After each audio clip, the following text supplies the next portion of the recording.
Hey, everybody. Welcome back to the Flashback Cartoon Hour. I'm your host. It's your boy, Santi. I'm Nick. And I'm the best host from coast to coast. Oh, With the toast and the boast. With the toast and the boast, wearing the Tom and Jerry shirt. I'm Grant. Santi hates when I do my little spiel, so we were going to let him go. But Grant, thank you for jumping in.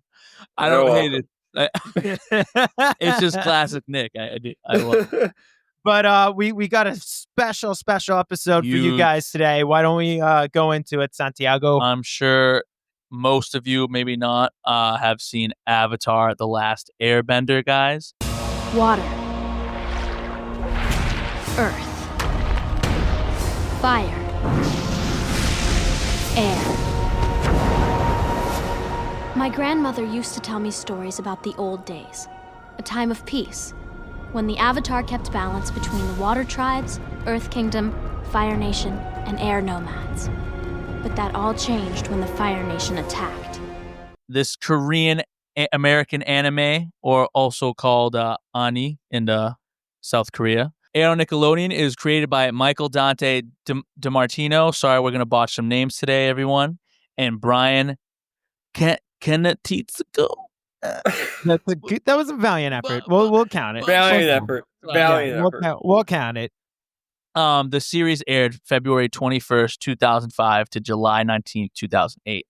The series ran for 3 seasons and 61 episodes. Average episode rate was 23 minutes.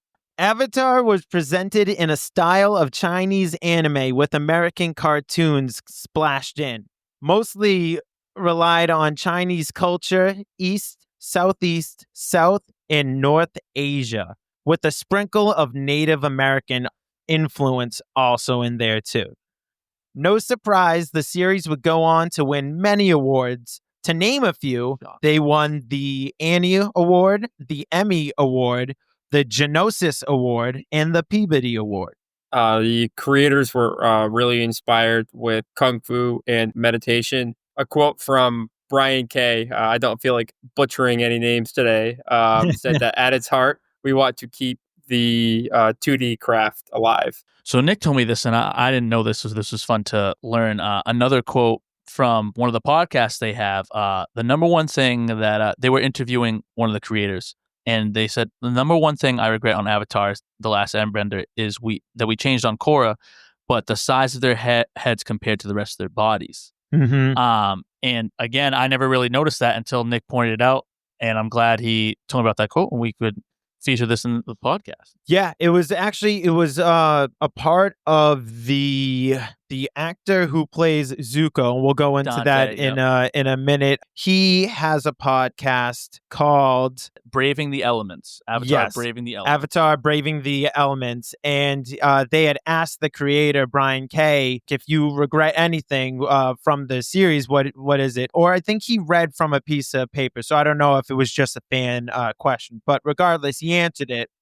And the guy who played Zuko, Dante, he was like, oh shit, dude, I didn't even realize, but like thinking about all the characters that me and his co-host have voiced and done with voice acting, America loves to put big heads for some reason.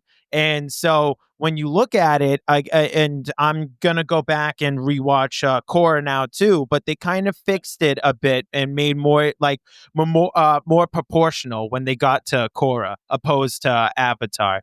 Yeah, I agree 100%. Again, didn't notice that before. But continuing on, Aang was really cool, as Aang was originally inspiration of an air boy fending off firemen. That's one of the quotes that Brian said.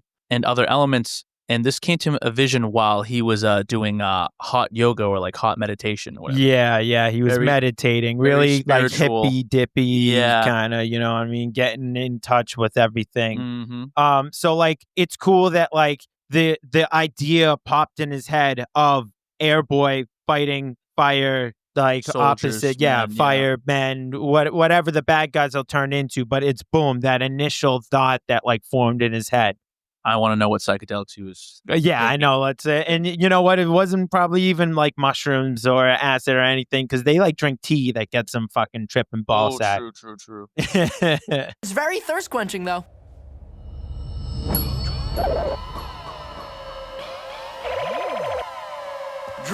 cactus juice. It'll quench you. Nothing's quenchier. It's the quenchiest. Nickelodeon wanted something with magic and action, but Brian didn't like the concept of magic. They wanted a physical extension of the user's body. Enter bending. As they defined it, bending was the physical manifestation of the user's chi. As stated before, Kung Fu was heavily inspired for this series, or inspirational for this series. Brian originally enjoyed the style of Northern Cholen style. He My bad. He enjoyed the jumping and balletic movements. He sought a master for this and found Sifu Kizu. It was actually his master's idea to give each nation their own specific fighting style. The Cholen was used for the Fire Nation. Bagua was for the air nomads for its spinning. Tai Chi for the water-bending tribes for its flow and bending. Hung Ga for the Earth Kingdom for its strong and rooted physical stancing. And the creators really did want to focus on a balance. So like not really good versus evil, but more so a group of four different, you could say, countries trying to restore balance to their to the universe. And the original drawing was an android boy with a pet monkey creature with arrows on him and a pet polar bear dog, which is kind of from Korra. Draws a little bit of Yeah. Korra. So they end up using it later. Yeah, that ends up being Korra's pet. And after Michael was finishing a Antarctica documentary called Shackleton about a ship stuck at the South Pole, and the crew has to work together to survive and get the ship out. They now had the ingredients for their pilot, and moving the arrows from the monkey to the boy and making Aang not android. They had their lead protagonist. That's how Aang became the lead protagonist. Yeah, researching that, I had no idea that he was going to be an android monkey. I had no idea. I don't remember if we wrote it in here, but he more into his vision. It was the air boy was herding a herd of bison. It originally was like more than bison. No, I remember when we watched that, and you can also see that they really wanted to keep the monkey in there and enter Momo, right? Oh yeah, because he was a lemur monkey, right? Yeah, he was a lemur monkey, okay, flying lemur is what he was. Yeah. You're right. Flying lemur. Yeah. Yep. So they found the lead animation director. Yu J Mung, to help for their pilot. In Hinduism, in order to restore balance to the earth, they will manifest themselves as gods, and the term avatar comes from an old Sanskrit word avatara, which translates into descent, which plays on after every avatar eventually passes, the spirit descends to like another descendant. According to several sources, each episode took around 9 months to complete, which includes everything from animation, script writing, and the airing. Avatar: The Last Airbender's animation style was inspired by Studio Ghibli. Which I actually found that to be really intriguing. I'm a big anime fan. I love Studio Ghibli, the work that they've done in the 90s with all their different shows. So I thought that was actually really all the cool. Movies. It's, Toonami back in the day really came in clutch because we talk about it all the time, but they did the month of Miyazaki.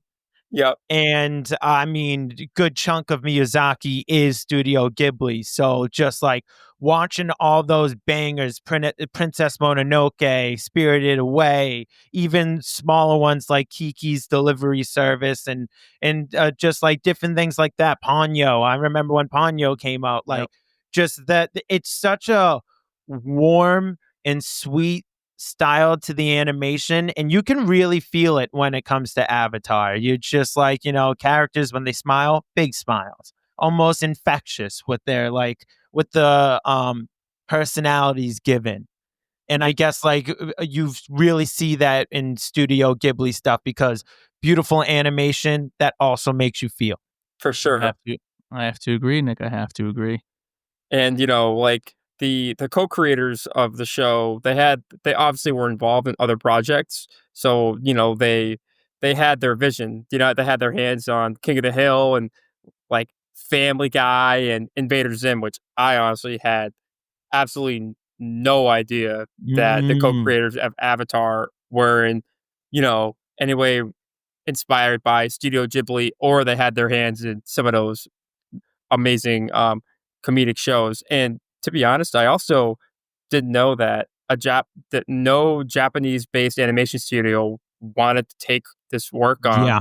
And this had to be outsourced to a South Korean animation studio, which honestly, we look back on it now and we find that to be kind of crazy because Avatar is just a household name. And I really want to throw it back real quick to that the co-creators in the shows that they worked on, because think about that. King of the Hill, Family Guy, Invader Zim, neither of these guys worked with anime or any of that before. And Nope. we still got such a sweet love letter to all of what has influenced them from before.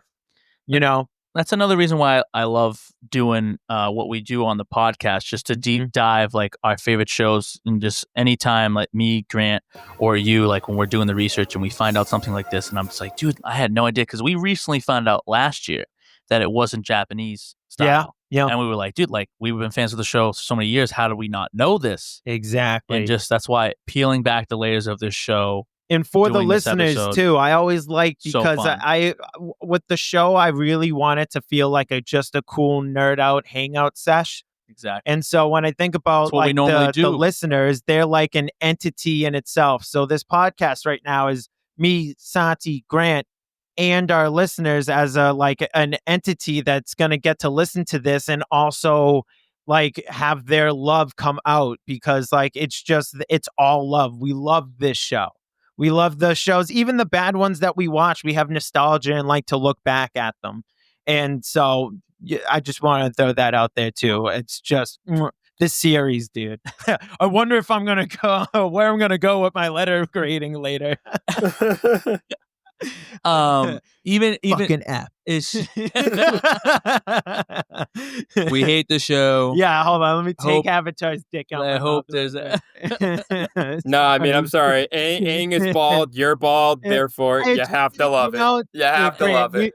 Yeah, buddy, you understand. You get where he I'm wasn't coming bald from. when it came out, though. He was closet bald. He was closet It bald. was telling me where I was ending up in life. But even just like that just shows another point of how what's the word, the end. Oh, nostalgia. Oh, that end word. Cut that. Thank God we had to clarify that.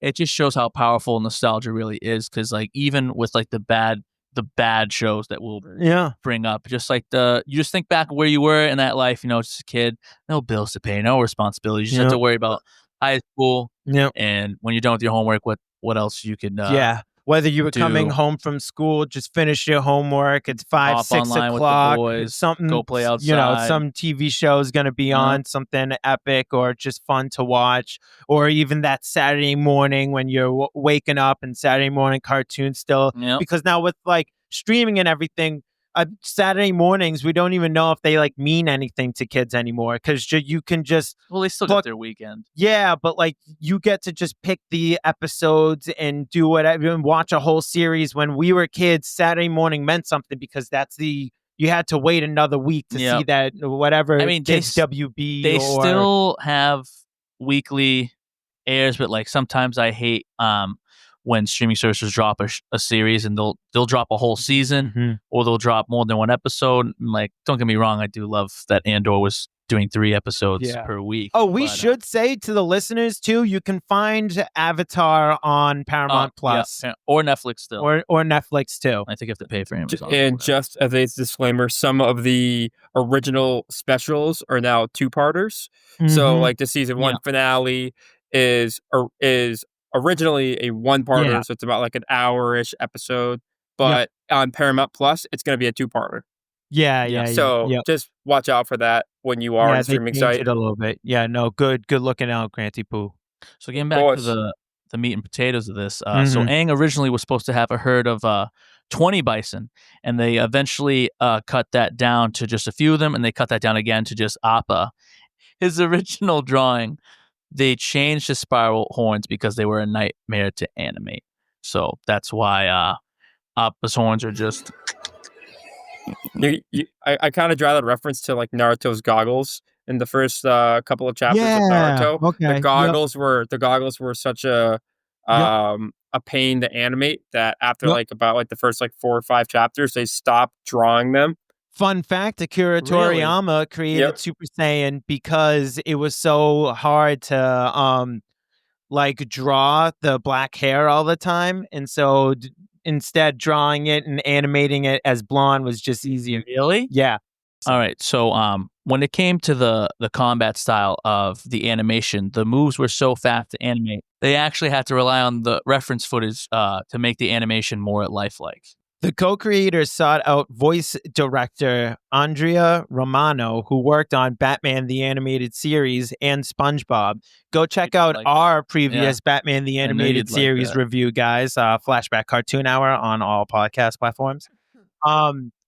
They were worried about how much violence they could get away with because Nick didn't want too much blood. So they came up with bending to help mitigate violence. So like really instead, it's like, you know, a lot of shows like this, like with Static Shock and stuff, and like Spider-Man the Animated Series, they really have a rule against like showing people punch each other in the face and stuff like that. So they in an interview that I watched, they were talking about how with bending it made it a lot easier because they're using these styles of martial arts, but Yep. that don't really necessarily need to touch each other. Connect, yeah. And even when you do see them fight with martial arts and stuff, it's a lot of kicks more than it is actual punches being thrown. Mm-hmm. And by Nick, by the way, we mean Nickelodeon. Not Nickelodeon. our best host from coast to coast. That's super bald named Nick. We're talking about Nickelodeon. We originally wrote this line. I was like, wouldn't it be funny if Nick read it? I literally said that. And it just happened.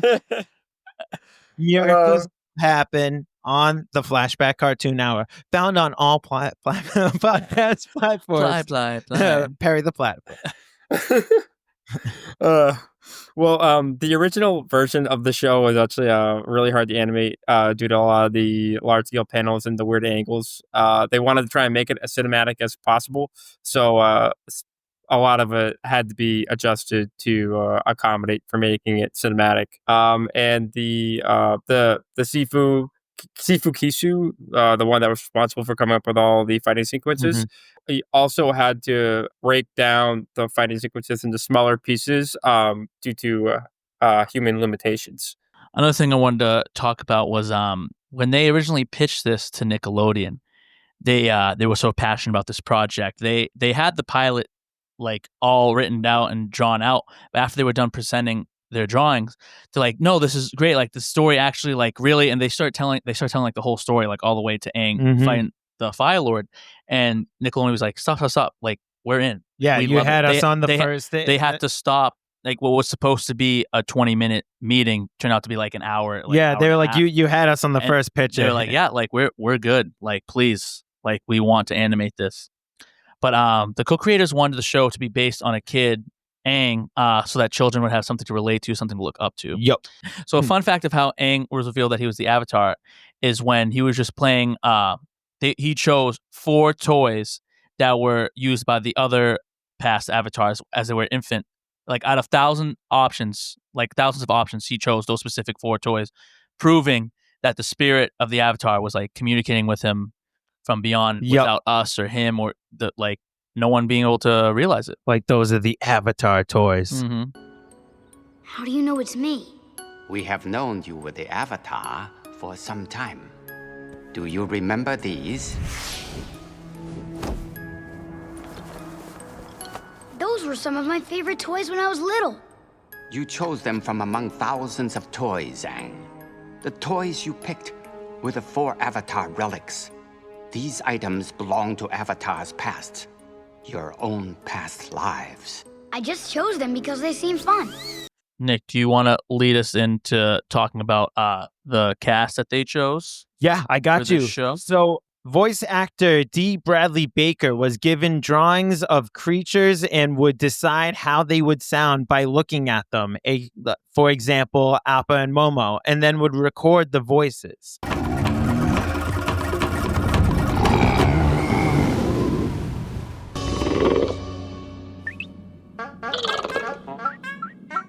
Aang, the main character, the bald boy, Boy wonder, in the iceberg. the boy in the iceberg. He is essentially a 12-year-old boy. As we mentioned, he got plucked as the Avatar. He is part of the Air Temple, the Air Nomads. Yeah, he's Air Nomad, yep. So the Air Nomads' time to have an Avatar, which had been born into Aang. Unfortunately, he got spooked and he didn't want all this pressure and ended up getting lost. And when he was trying to run away, and he ended up getting frozen in ice because I think he banged his head in the Avatar state, ended up freezing him. A tidal wave like took him and Appa. Yeah, knocked them down, but I think he whacked his head on something that that like basically kick-started the Avatar, the Avatar state. Protect him, just like.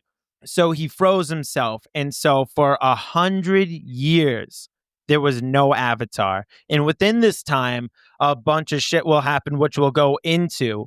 But, he's rescued by a brother and a sister. And Aang is just a fun-loving kid. And we get to watch over the series as, he wanted just to kind of shirk his responsibilities, go out in the world and have fun. And, just have love for everything. But, there comes a time in everybody's life where you have to grow up. And we get to watch that throughout the entire series.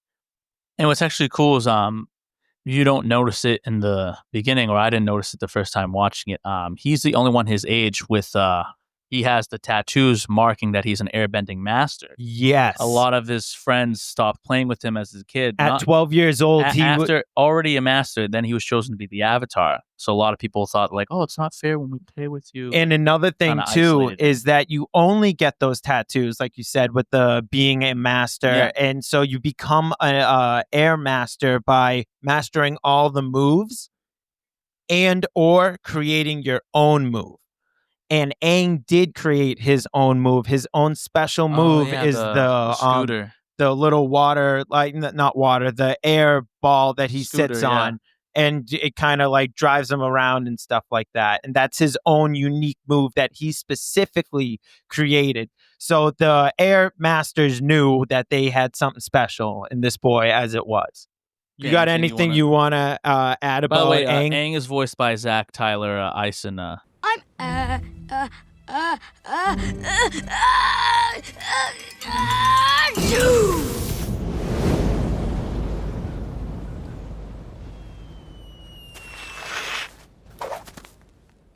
Did I not say that? No, That's no. my bad. Yeah. That's my bad, boys. Oh, and Aang's also, you forgot to mention, he's got the flying staff. Tell us about it. Yeah. It's a staff that has wings. Good job. Only come here for those unique facts, folks. He used his airbending to fly on a walkie staff that he has. Yes. When he flicks it or whatever, fans little pop out that he can glide on the air currents. Yes. Very Yeah. cool. And, his whole style, the thing about Aang, when you watch even his fights, it's all about avoiding and deflecting. In fact, when he fights Boomy, Move like air. But Boomy like calls him out on it, and he goes, "You're still You just fight like an airbender. you're avoiding all this and dancing. like straight up calls it out right there. Even- what us the viewers are thinking, Boomy calls it out in the episode, and he's like, "You're only doing this. You have to learn when to strike." Typical airbender tactic. Avoid and evade. I'd hope the Avatar would be less predictable. Well, shout out to Toph. That's why she calls him Twinkle Toes when they first fight. She's like, "You're quick on your feet. I can't." Beautifully see you move animated. around." Yeah, Every time Aang Call you moves. Twinkle Toes. Yeah, because she also can't. She bends basically off of vibrations of the earth, and the vibrations that he gives off are very subtle.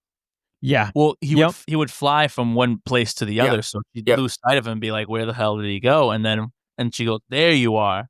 And it's just great that like you really see, like when you look at Aang, you feel like he's just light. And then when you look at someone like Toph, you really feel like she's with her martial arts, like we were saying, connected. She's grounded. She's strong. Created She's tough. a You know, very good job, like giving these movesets. I do feel like there's a lot more similarity with water and air because they both kind of flow and bend and stuff. Well, they both can change form to, and I feel like they need to be. Honestly. Yeah. Well, I felt like a lot of people were comparing a lot of air and earth as the big against fire, which I wasn't getting. I would say I feel more that it was air and water was the big against fire.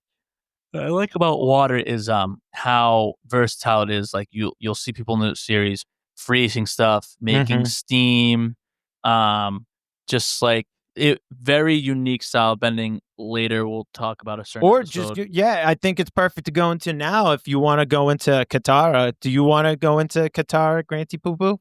Oh yeah, sure. I can go with the Katara. So Katara was voiced by Mae Whitman. How long were you in that iceberg? I don't know, a few days maybe? I think it was more like 100 years. What? That's impossible. Do I look like a 112-year-old man to you? Think about it. The war is a century old. You don't know about it because somehow you were in there that whole time. Who actually was also in the Teenage Mutant Ninja Turtles. Nick, I know you love Teenage Mutant Ninja Turtles. I do as well. You bet this sweet Bippy I do. Family Guy, and Batman the Brave and the Bold. Katara obviously debuted in the pilot episode. Would grow to become a waterbending master who is responsible for helping develop the Avatar. She actually teached Aang waterbending.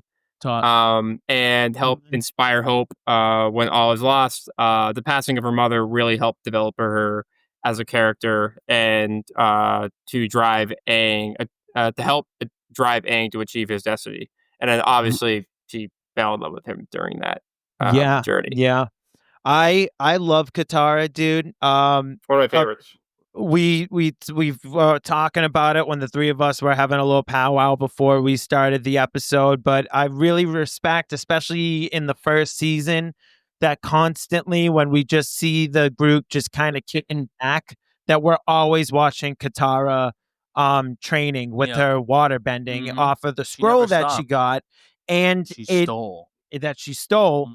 But that we really see the fruits of her training, that she's almost basically a prodigy in being a waterbender. Kind of just like how Toph is with being an airbender. Remember, she was the only waterbender left from her tribe. Yeah.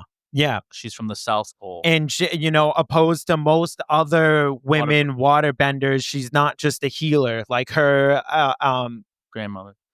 No, what I'm saying is she's not just a healer. Her...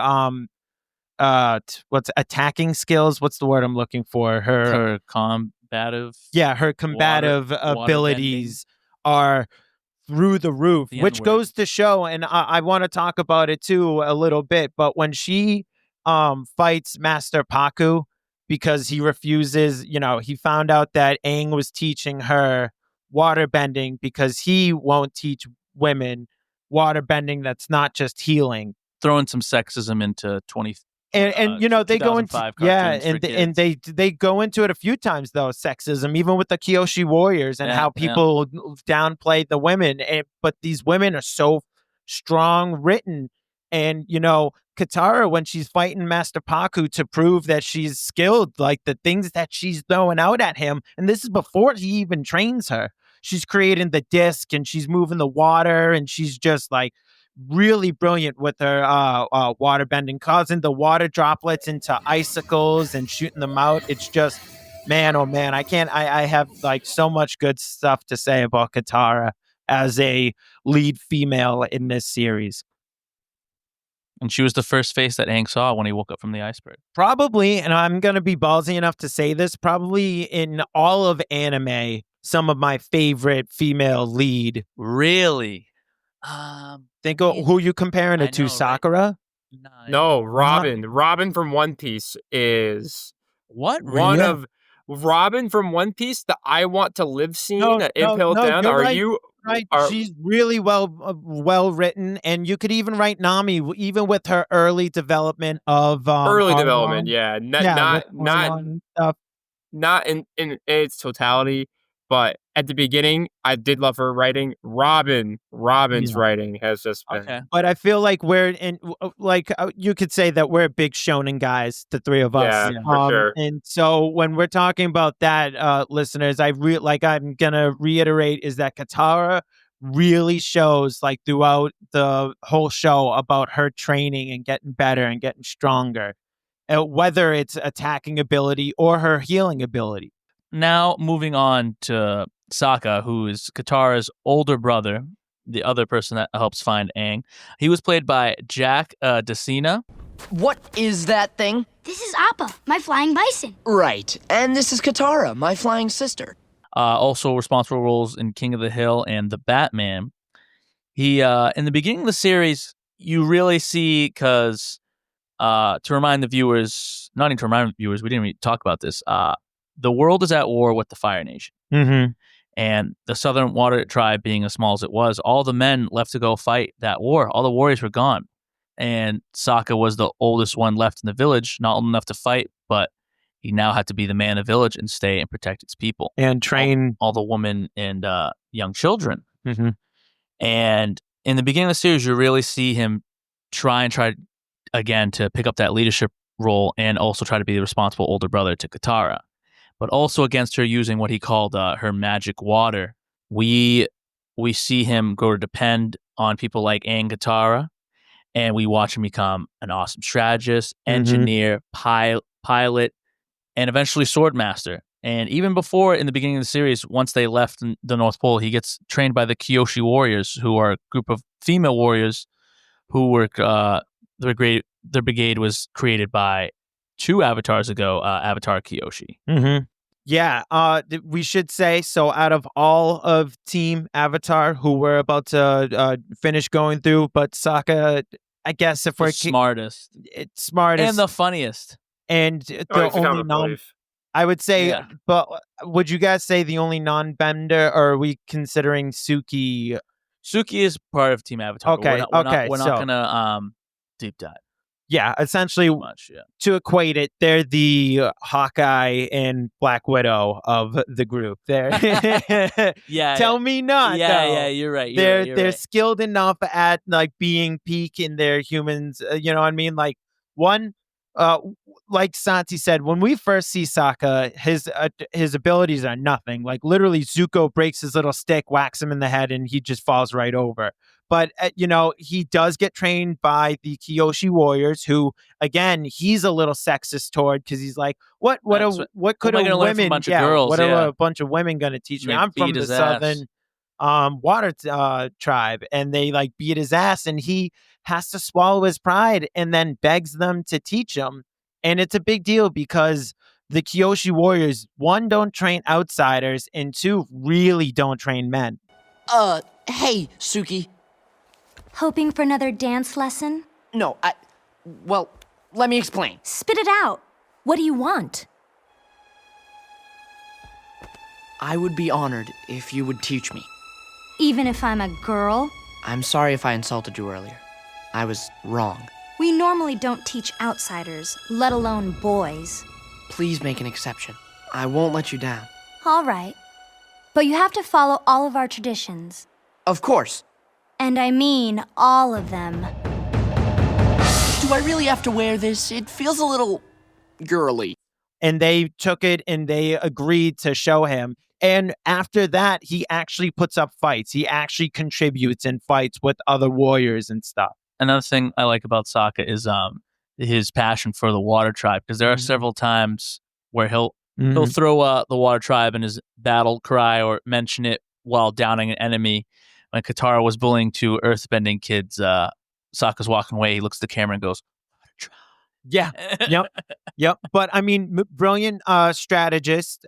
So not only that, he does get trained by a master in season 3, and so he becomes a master swordsman. And he creates his own sword out of a meteorite, and then he has his trusty boomerang. But I just want to bring up the back to the point that master strategist and tactician, to the point that numerous times this dude came up with the plan that dealt no one would think of. Extremely devastating blows to the Fire Nation.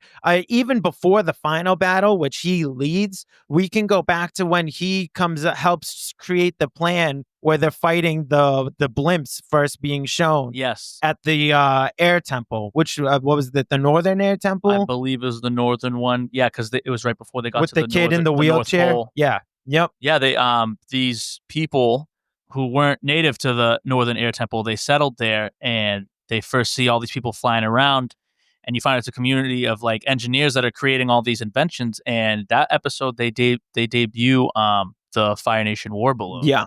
That was very important to the series. And so, yeah, he's the clumsiest one, and he's goofy, and he's definitely the funniest one, which makes him even more lovable. But also, when push comes to shove, he can buckle down. He can create master strategies. He is brilliant. He's I'm rewatching these clips. He's a fucking amazing pilot too.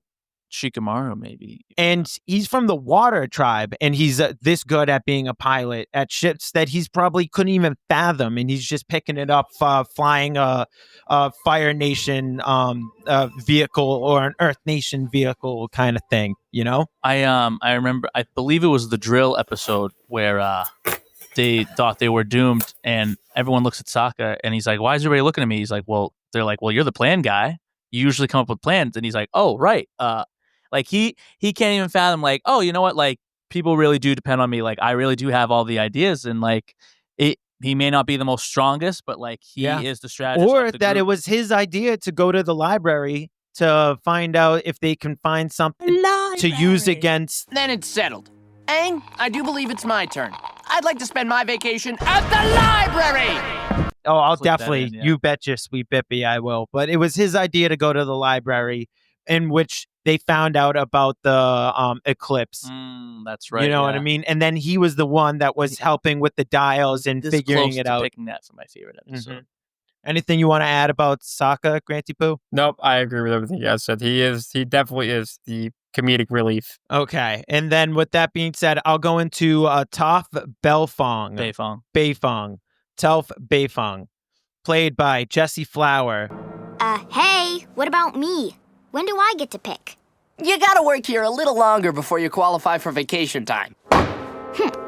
Who is also known for her role in Meet the Robinsons. Debuting in early season 2, Aang sees a vision of her in the episode The Swamp. After his friend King Boomy told his Earth Master should be someone that waits and listens to the Earth. Toph came from the wealthy Beifong family, but was also blind.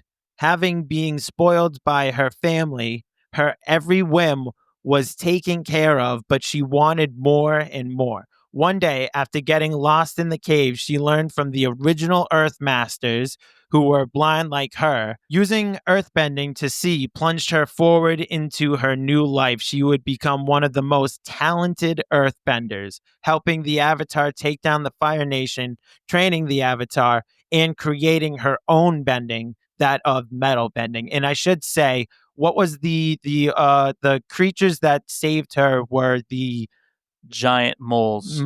Were they any specific moles, or were they just? I know the moles were blind. I know, yeah. I think they were just like giant mountain moles. They weren't like mole bears or anything. Because the one thing, listeners, we should say about the world of Avatar, they love combining two different animals into one. They do a little gag in the season 2 when they get to Ba Sing Se. They're like, "Oh, you can meet the Earth King and his bear," and they're like, "What is it, koala bear?" Or like they start listing all these animals, and they're like, "No, it just says bear," and they're like, "Well, that's weird. That's weird. A bear? What is that?" Yeah. Having a party at the palace tonight for his pet bear. You mean platypus bear? No, it just says bear. Certainly you mean his pet skunk bear. Or his armadillo bear. Gopher bear?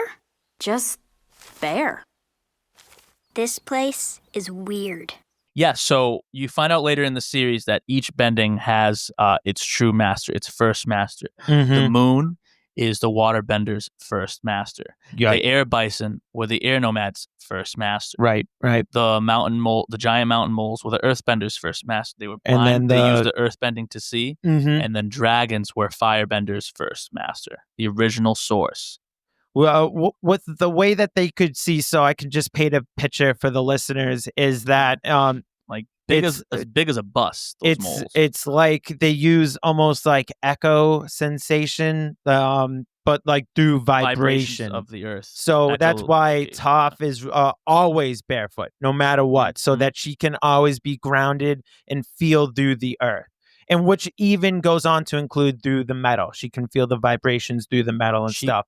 So think of like Daredevil and his ability and the way that he uses echo and stuff to see. She's kind of doing the same thing, but more like vibrational echoes. But in the sand, she's blind, even though I feel like if she was just a little bit, that was before she mastered metal bending. So I feel like if she was walking through the desert when she was a little bit older, she'd be able to feel the minerals in the sand shift. Yeah. Because she sees the minerals in metal. That's how she was able to bend it. Yeah. So and I feel like she eventually learns to do it with mud too, in creating like breaking down rocks, creating mud from it, or creating sand from it. Like I feel like she does learn that ability near the end, just showcasing how fucking crazy of a earthbender she is, especially when they attack the Fire Nation in book 3, aka season 3.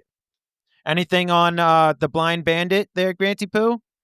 Well, I mean, it's obviously one of my favorite episodes in the whole show where she's actually introduced. But it's basically everything that you guys said. You know, she feels she knows where everybody is via the vibrations on the ground, and she's always barefoot. And written hilariously too. She's great.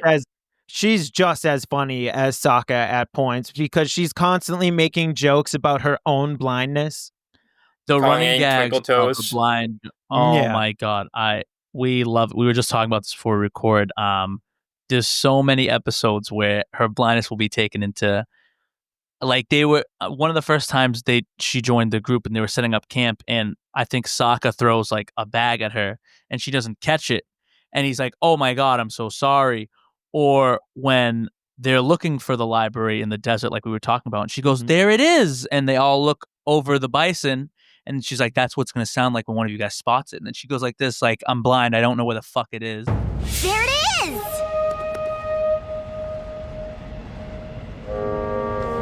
That's what it will sound like when one of you spots it. Or when they get their wanted posters and they're all like freaking out and they're like, "What is this, Toph?" "Well, it sounds like a piece of paper, but I can't read it because I'm blind." "Look what I found in town today. I don't know what you found. I'm blind." Or when they're in the drill episode. The humor in this show is just so good. Nickelodeon did a good job. And the creators did too. But when they're in the drill episode, where they're under the drill, and Sokka's like, "It's so dark, I can't see a thing." And Toph goes, "Oh, what a nightmare." And he goes, "Sorry." Yeah. My favorite blind And the joke. one thing that the creators too, like when they went with Korra, and I never finished Korra, but I did get through a good most of season 1 and into season 2, is that they wanted Korra to be a darker series. So a lot of the humorous stuff. Well, think about it. is They knew all there. the fans were old. Older too. But the original when you series were compare Korra and Avatar: The Last Airbender, Korra, there's just something. Avatar was still pretty there. dark. Like But I feel like it's that balance of humor and true. It's definitely. I feel like Avatar's it's the balance that made funnier. it more memorable and lovable. Because Korra, a lot of the fans are split. You either love or hate Korra. Yeah. I mean, I think Bolin being he's the comedic relief in Korra that they really get. But let's move on to Zuko's character. Grant, you want to talk about Zuko? Yeah, Zuko was voiced by Dante Dasco. He's also known as the Blue Spirit and Crown Prince of the Fire Nation. I don't need any calming tea. I need to capture the Avatar. Helmsman, head a course for the light. He learns his path from the teachings of his Uncle Iroh, which we all love Uncle Iroh. He's a top 3 character in the show for me. Absolutely. Easily. And he was branded with a scar from his tyrannical father and was banished from the Fire Nation. And he was also tasked with bringing the Avatar back to the Fire Nation. But he eventually loses his faith in the Fire Nation due to some of the actions that were transpiring during the series. Yeah, throughout his whole life, really. Yeah, actually, yeah. It is my opinion, and I've heard other people say it too, but my opinion, that Zuko's character development is one of the best that you could see in any anime shows. When like you that. really think of like the brooding, angsty teenager he was, rival to the main character. I mean, he's like literally traumatized by his father. You think like manipulated. His father banishes him, knowing the Avatar has been seen in 100 years. So he's like, you can come back home when you find the Avatar. Yeah. And Zuko, thinking he loved his father so much, he's like, I am going to find the Avatar just to prove to you, like, I'll come back. Even though his father was like, you're not going to find the Avatar. He's been gone for 100 years. I just want you out of my fucking. Yeah. I want you out of my land. Like, because you could say that Avatar: The Last Airbender is as much as Zuko's story as it is Aang's story. Yes. It's 100%. So at that point you would probably go by the title of Deutotagonist, I think it is. And it's like basically the secondary but also just as important because he's like the opposite end of Aang. And when you think about other animes, he really is done way better because like you hate him, then you love him, and when he joins the gang, like he's really like he makes it a point to try like just be part of the gang. With like Vegeta joins the Z crew, but also still always stays a dick. Sasuke leaves and then comes back, but still kind of is prickish. Like Zuko, I think, is just so well written and so well loved that it even goes on to inspire someone like how do you pronounce his name from My Hero? Which one? Oh, Todoroki. Todoroki, that's it. I almost call him Todoroshi. It's Todoroki. Yeah, Todoroki. Yeah, Todoroki. His mother gave him the scar. The opposite. But they said that it was an inspiration. Verbally abused from her husband, his father. Even guys like Hiei with Yusuke, like, you know, they join the crew, but they're also kind of like the brooding prick of it. They don't try and like get better and stuff. Whereas like Zuko kind of stops his brooding when he joins Team Avatar. His anger's still in there even when like Katara wants to take down her mom's killer. Like Zuko's like, yeah, let's fucking go. Let's go take him down, dude. Me and you will go together. He was more like, I want Katara to stop being mad at me, so I'm going to help you find you. Yeah. Brilliant. Well written. Love him. Love Zuko. We love Zuko. So we're not going to go into too much detail about the other voice actors, but I do think sorry for the interruption. I do think Uncle Iroh though does deserve a very honorable mention. Oh, I know. He's a phenomenal I was about to read Uncle Iroh, and then I was just going to give a shout out to like Azula and Ozai. Yeah. And honestly, that's I'll give shout out to Azula and Ozai. Everybody else, big name. Yeah. We'll give a shout out to Long Fang too.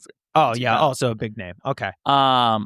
So we're not going to do a deep dive about the rest of the cast too much, but I did want to talk about Uncle Iroh because unfortunately, and it was rough for the creators and the staff of the show, the voice actor of Uncle Iroh passed away in the middle of the series.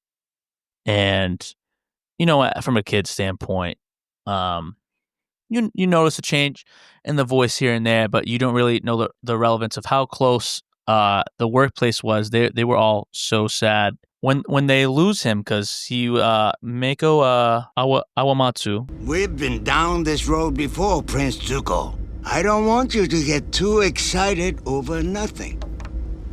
Please sit. Why don't you enjoy a cup of calming jasmine tea? He was known for roles in Conan the Barbarian, Conan the Destroyer, and Samurai Jack. Aku. Yes, he was Aku. And I really didn't notice it when I was a kid. In loving memory for Mako of the episode Tales of Ba Sing Se, when he sings his last lines for the series, knowing that he was dying, passing.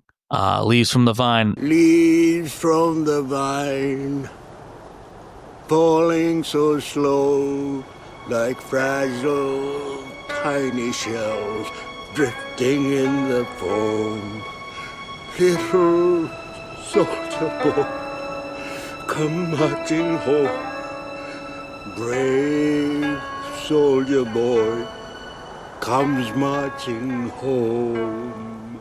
I cry every time. Every damn time. Yeah. Uncle Iroh is kind of our generation's uncle when it comes to that show, because he really does guide Zuko. He looks, after losing his son in the war, he looks at Zuko as his other son, and he really tries to guide from his evil brother's hands, because his brother is trying to corrupt and twist him.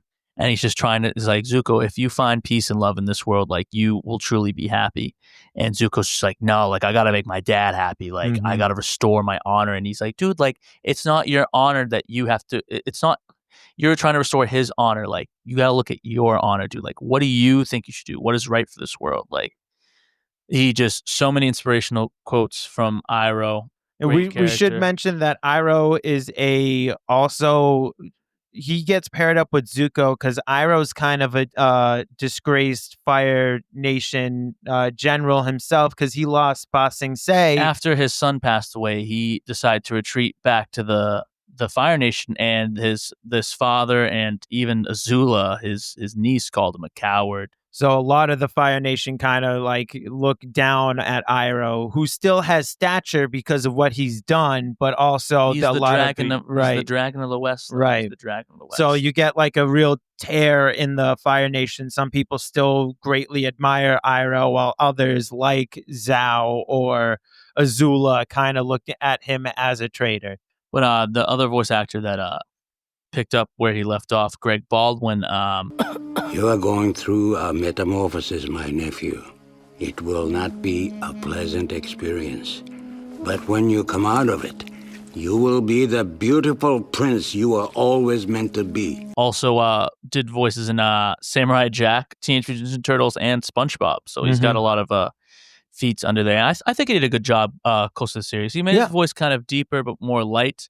I felt like Uncle Iroh was deeper but more calming, like when you very wise. I like to Greg equate Baldwin. it a lot, really, to when you think of how there was two actors who played Dumbledore, and how both of them did a really unique and great job at doing Dumbledore, but the first one's kind of more like grandpa, sweet, touching, like really like embracing, and then the other one can also do that and then kick a little ass too.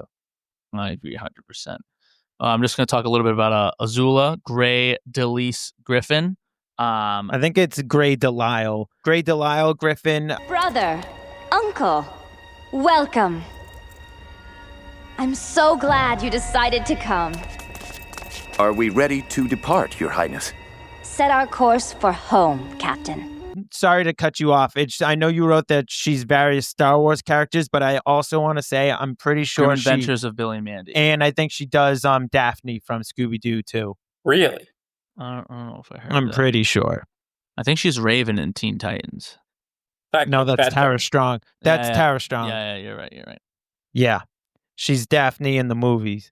Scooby-Doo in the Cyber Chase. Just in the movies. She's Betty Rubble in Flintstones. That's what I'm saying. It's Yeah. No, but I knew that she took over for Scooby-Doo. Yeah, for quite a few of them. Yeah. Okay. All right. So, Azula is Zuko's younger sister, and the prodigy out of the two of them, her father, the Fire Lord, favors her more because she's more of a threat. Her fire is stronger. She has blue flames. Pretty cool. Lightning Master. Zuko says a line in the show, and he's like, my sister like everyone always loved her. She said my father said she was born lucky, and I was lucky to be born. Just so you know, like how Zuko views himself and his family and his sister and his father, all how he looks at them like that, and you really get she's a good villain. I'll give her that. Mentally challenged. She's mentally challenged. Yeah, mentally challenged. No, I mean she is though. When you think about it, she's like mentally unstable. Is what I was really towards the end of the series. I think it's shown throughout. I think it's shown throughout her with her emotionless, her constant picking of Zuko, the way that she hated Iroh, I think her hatred and even their mom called her a monster. Yeah, she was very. So I think it was showing even when she was a kid that like she was slowly going to descend into craziness, and we just happened to watch the end of the descent when like everyone turned against her. Because think about it, her own friends didn't want to be with her because she was always crazy. They couldn't even. Well, she was manipulative and controlling too. Even like episodes like the beach, and she just brings up random shit and causes shit just to cause it. Because she thinks it's funny. Even in the episode The Chase, which we'll talk about, and she does the whole she meets Aang and she's like, "Don't you see the family resemblance?" And then she puts a hand over her eye and she's like, "I must restore my family's honor." And she's like, "You can laugh, it's funny." And Aang didn't think it was funny and didn't laugh. She's just like, that's her own brother that she's like mocking though. Who got punched in the eye with fire that she watched. Even in the flashback when you see Zuko getting the scar, she's in the crowd and she's smiling the whole time. And she had to be like maybe 8 years old. So well written, the evil side who's like just totally on the side of the Fire Nation and taking over, and who had aspirations to even take. She would dethrone her father if she got the chance to. Well, you saw how upset she got when he named her Fire Lord Azula, and she's like, "Well, what are you gonna do?" And he's like, "I'm gonna be the Phoenix King." So it's like, "Oh, okay, you give me the Fire Nation, but like I'm still not like good enough to rule everything." Yeah. Crazy. A couple more shouts we want to give. Ozai, you know him, we love him. Our good boy Mark Hamill.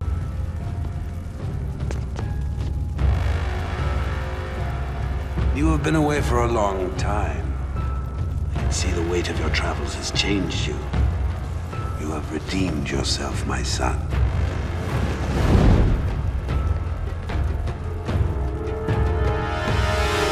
Welcome home.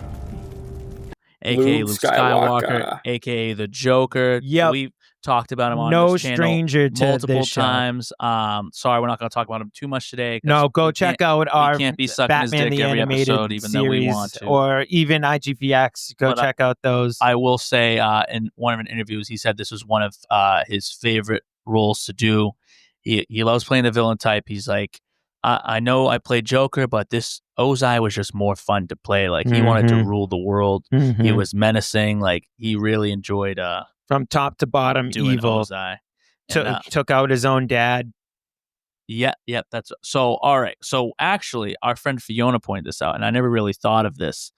They give you a little hints throughout the beginning of the series because it's never really clear what happens to Zuko's mother.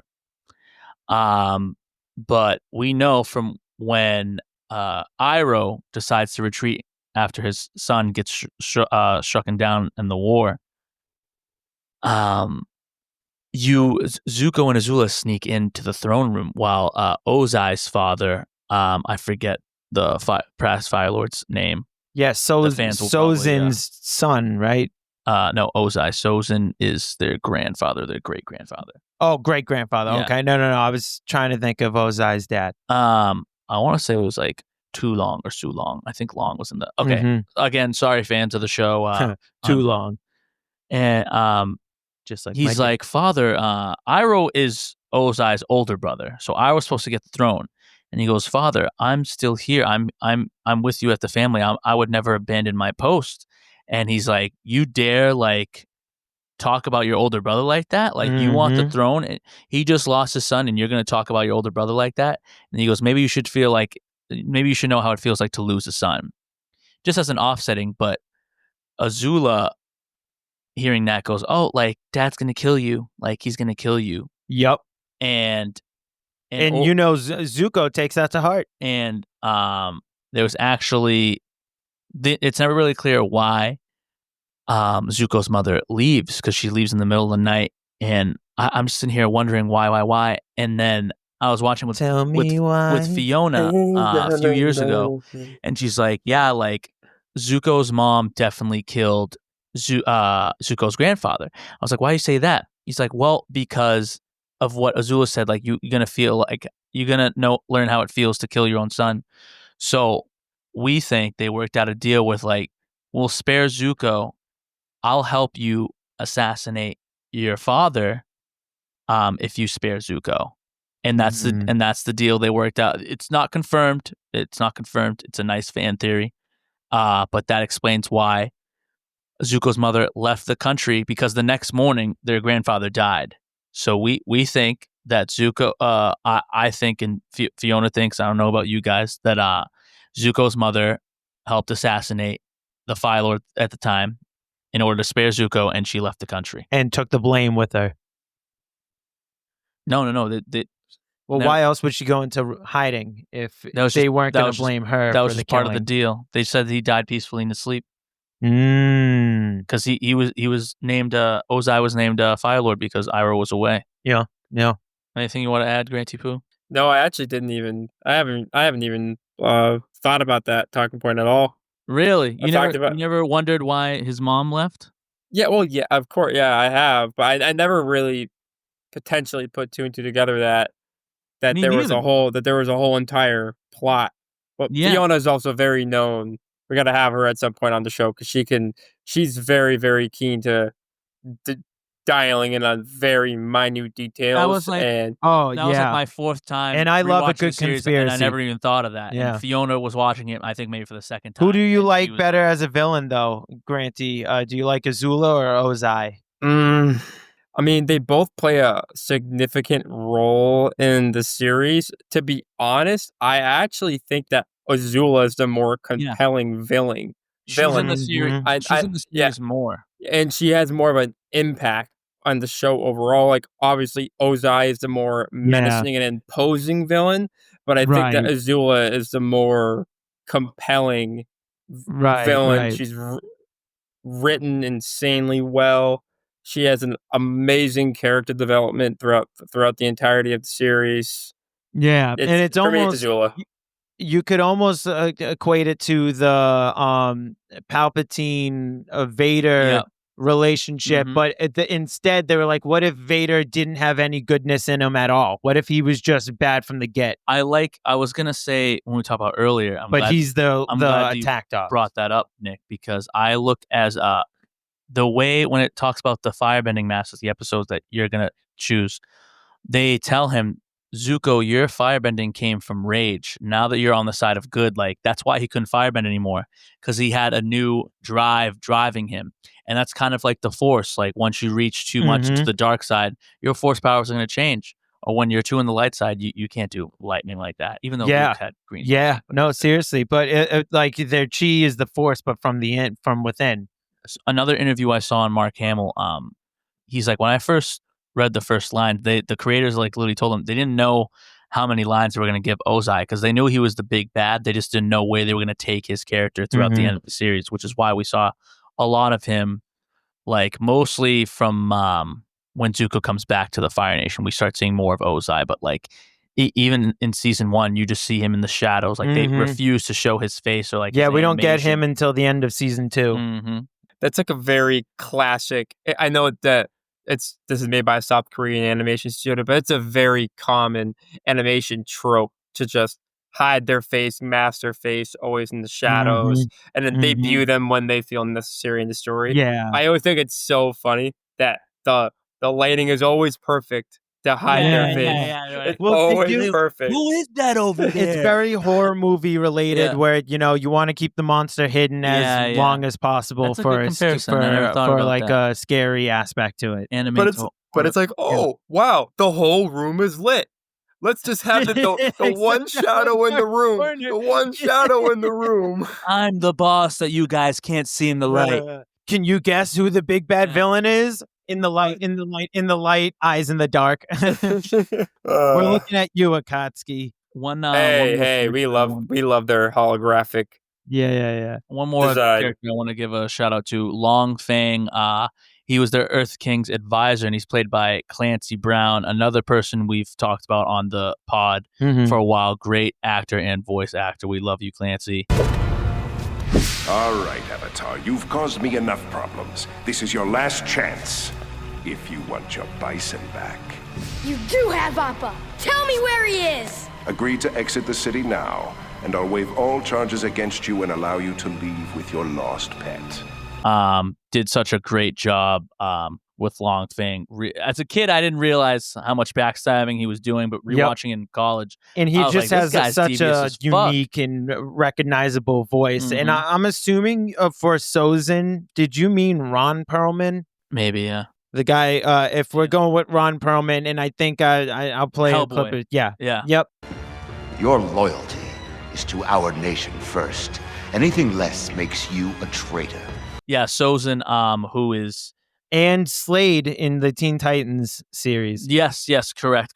Yep. Sozin was the guy who used the comet that comes every 100 years to give Firebender's ultimate power, wiped out the air nomads, because he knew the next Avatar was going to be an airbender. And complete genocide. Did he also was the reason why, like, he teamed up with the Avatar, the old guy, Roku, and then left him when the gas from the volcano hit him in the face? When Roku's island was erupting, all three volcanoes, he's like, I almost chose it as one of my favorite episodes. Yeah, because they were friends for years and years, and then clash of ideals. The Avatar protects Naruto. the world, and the Fire Lord was protecting his name. He's like, we've had such a great time of peace. I want to spread that peace to the world. Let's invade other people's lands. Like, what the logic behind that was just like they see nothing wrong with it, and then Roku sees. He storms into the Fire Lord's palace. He goes, I've seen the Earth colonies, Sozin. How dare you occupy Earth territory? And he goes, how dare you, a citizen of the Fire Nation, address your Fire Lord like that? I've seen the colonies, Sozin. How dare you occupy Earth Kingdom territory? How dare you, a citizen of the Fire Nation, address your Fire Lord this way? And he's like, don't do this to me. Like, don't challenge me.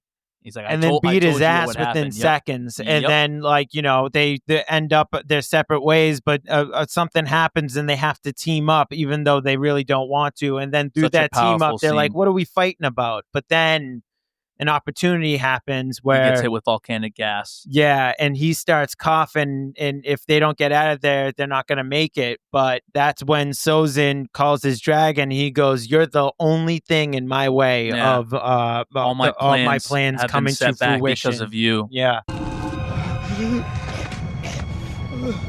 Please.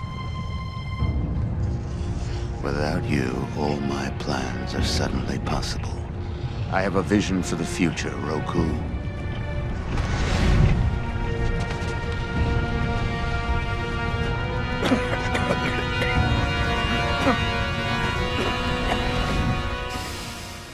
And so he just flies away and lets the Avatar just die there on the exploding volcano. See, like, such a deep written, like, I love when shows don't baby the viewers. Yep. Nickelodeon really let them get away with a lot of stuff. A lot. As long as there was no blood involved. And another thing that I'll point out that from listening to all these different interviews with the creators is that before this, I can't think of a single Nickelodeon series that was an ongoing story. It was all individual episodes that Fairly Odd Parents, Danny Phantom. no, but think about them. Most of those episodes were individual, and you Not might have Danny a couple of episodes that connect, but it wasn't an ongoing forever story. I'd say later seasons of Fairly Odd Parents, they were doing that. Okay, yeah. And But same thing with after Danny this, Phantom. I mean, you're right. I mean, yeah, you're right. I mean, yeah, you're right. Okay, now do we want to go into some recommendations? So, and stuff? we're gonna talk about our favorite episode. It's a segment we always do with when it comes to these shows. We want to go over our favorite episodes. Oh, before we hit the episodes, I say rank them. Rank Rank what? the series. Wait, before we Rank even do that, can we give a special shout out to My Cabbages, the cabbage merchant? Absolutely. We cannot forget about the cabbage merchant. Remiss listeners if we didn't bring it up. Oh, Grant, my good point, goodness. bro. I'll let you jump in. I have been waiting this entire time. I'm like, cabbage, cabbage, cabbage, my cabbages. But I wanted to just bring that in, that the cabbage merchant lives. To the point that in the live action Netflix series, they got the guy who voiced the cabbage person to play the cabbage guy. He was in pumped real when he life. got the call. He's Because like, I never now thought I'd he's be able actually old enough to play him. reprise my role as. Yep. But they gave him he had a debut in Avatar Korra. He was the founder of Cabbage Corp. Cabbage Corp. It was the rival company to that woman with the electronic gloves. I have to rewatch Korra because I only made it past season. We don't want to one talk anyways. about Korra too much this episode. but Yeah, this it's is just mainly about nice the Last lore. Airbender. Yeah, nice lore behind that. Like he actually became. But good shout out, Grant. Yeah, sorry for interrupting. I just it needed to be. Cabbage It needed was to be. so funny. Crush their heads, one for every cabbage. But yeah, let's go round table and just hit what would you rank this series, Granty Poo, from F to A+? If I definitely had to rank this, I would absolutely say minimum A. Mm-hmm. I think all around is an A. Yep. For sure. I would say A+. I'll give it an A because my only gripe, wish it was longer. That's my only gripe. I want to talk about it. They never did season 4, and I know they didn't want to do season 4, but they released a comic of later what happens after the war. Zuko finding his mother. They visit Azula in the mental, the psych ward that she's in or whatever. But I wish we could see that animated. We know there's a movie in the works with older Aang, so maybe we will get to see Zuko finding his mother and them reconnecting with Azula. But yeah, that's my only gripe. I think it's a wonderful story told, voice acting, animation. Great. Thank you, Nickelodeon, and thank you to the creators for making this beautiful. I also am gonna go A on the fact that just cause like I don't know, dude, I might even hit it with an A+ because honestly, I think for me personally, it's my absolute favorite Nickelodeon series of all time. Yep. That's just because it was doing things that other Nickelodeon series just weren't doing. Just even thinking about the other shows that were out, and like we wouldn't get real series like Danny Phantom of another action Nickelodeon star series like the one that we got here. And I do think that they tied it. I think it got tied up really well. I know there were some plot holes and stuff, but they were able to cover it in the comic books and future stuff like Korra. There's a couple books that Kyoshi has a book and Roku has a book. Yep. Too. I want to read them. But for the most part, I thought it was able to tie it up really well within 3. And you know, it's some people too long of an anime. It almost is an intimidating thing to jump into. Looking at you, One Piece, it's hard. Don't listen to him. I'll follow you One Piece to the end of time. No, I mean, it's great when you're into it, but it's intimidating for someone to right now be like, I want to start One Piece. Let me look at this. Viewers, start One Piece. You can do it. I'm right behind you. I'm with you. I'm with you. So I think I'm going A+ with this one, boys. Yeah. Great series. I absolutely love it. Again, I'll stick with it as my favorite Nickelodeon series of all time. I can agree and with that being said, we can jump into episodes. All right, and I think we're gonna stop it here for part 1 of Avatar. It's a really long episode, 20 years of love that we got to get into this show. So we're gonna turn this into a 2-parter. Granty, thanks for joining us on this, and Santi, thanks for coming back. That being said, remember the 3 golden rules. Fight pollution, save the planet, and as always, be good to yourselves.